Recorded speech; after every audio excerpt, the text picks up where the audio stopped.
Susie. Just had a seat next to the Kleenex box. I put the box there because I had an applicant who came in this morning and burst into tears because I asked about her child's health. It was so sad. Her child was stung by a killer bee and has had it ever since.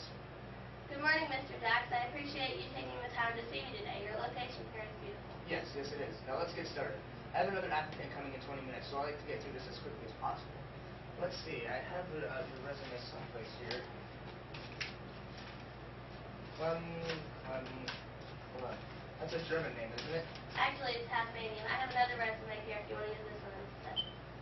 Thank you, Susie. By the way, do you prefer to be called Mrs. Clem? Actually, it's Miss Clem, but you can call me Susie if you like. It's been such a rough morning for me, Susie. My dog has ringworm, my wife is suffering with impacted teeth, my car's universal joint is disjointed, and my secretary just eloped. That's why I'm so disorganized, and that's why I need you. By the way, you don't have any mental or physical handicaps, do you? Well, I was in an automobile accident last year and I've had some lower back pains, but nothing serious. I don't even have a job description for you, but I can mail it all to you afterwards. But tell me, do you have any questions about us here at Jax Crackers?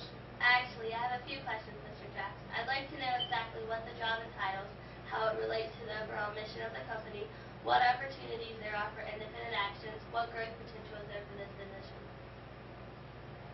Wow, you were really well prepared, aren't you? That's what I like. A girl with real initiative. And a front office appearance, too, if you know what I mean. Sorry. Oh, sorry to interrupt, Bill.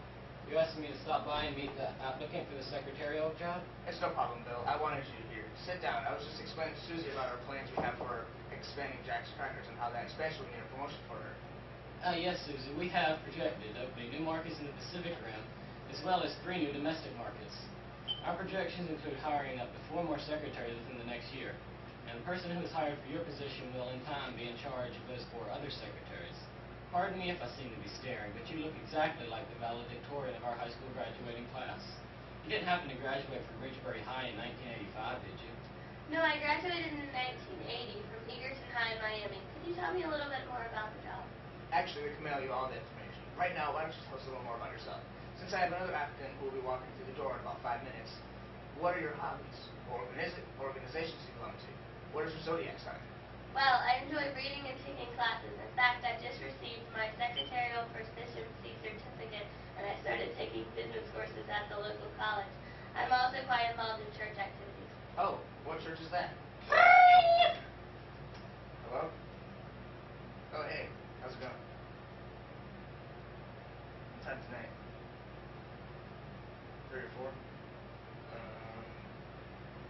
Excuse me, Mr. Price, but I decided that I do not wish to be considered as a candidate for this position. Would you please inform Mr. Jackson he's off the phone? Sure. Thank you for your time. Meet you then. Okay. Bye. What happened, Bill? Where'd she go? Oh, she decided she didn't want to be considered for this job. Jeepers creepers, isn't that just like women? They can never make up their minds. There were several places in the skit where the interviewer, Mr. Jax, asked inappropriate or illegal questions. The first thing Mr. Jax tells Susan is a story about his previous applicant's child getting hives. This is inappropriate for 2 reasons. First, he should have never asked his previous applicant about her children. And second, this isn't the kind of thing he should be telling a prospective employee. Next, Mr. Jax tells Susan he wants to get her interview out of the way ASAP because he has another applicant coming in 20 minutes. Even if he is pressed for time, he should never have told her that. Another mistake Mr. Jax made was asking her about the origin of her name.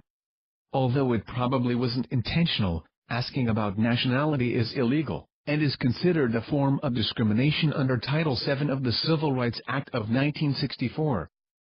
A short time later Mr. Jax tells Susan that his dog has ringworm, his wife's teeth are impacted, his car's universal joint is messed up, and his previous secretary eloped. Although he uses this as an excuse for being unorganized, this is too much personal information for him to be sharing, and Susie most likely doesn't care about it anyway. While I believe the first discriminatory question was unintentional, the next thing he asks is clearly discrimination. He asks her about any physical or mental handicaps she may have. This information is illegal to ask for under the Americans with Disabilities Act. Twice Susan asked for a job description, and twice they told her they didn't have one. They should have had one ready before they even put out a job ad, much less before they started interviewing people. Both men, Mr. Jacks and Bill, both attempt to flirt with Susan. This should have sent up a red flag in her mind that there might be some sexual harassment if she did take the job. When Bill asks Susan if she graduated in 1985, that is bordering on asking her age, which is illegal under the Age Discrimination in Employment Act of 1967. Later in the interview, Mr. Jacks asks a few more questions about her hobbies, organization she's a part of, and her zodiac sign. These types of questions are personal information, and if they don't directly relate to the job she is applying for, should not be asked. When Mr. Jacks asks what church Susan goes to, that could be defined as discrimination based on religion, which is prohibited under Section 7 of the Civil Rights Act of 1964. The last thing Mr. Jacks does is also the most inappropriate. You should, under no circumstances, answer the phone in the middle of an interview. If you answer the phone in the middle of an interview, the interviewer, or interviewee, will think you don't care enough about the job to take the interview seriously. If an employer doesn't know enough about employment laws to ask multiple illegal questions in an interview, that should alert you that they might also violate these laws and discriminate against you while you work there.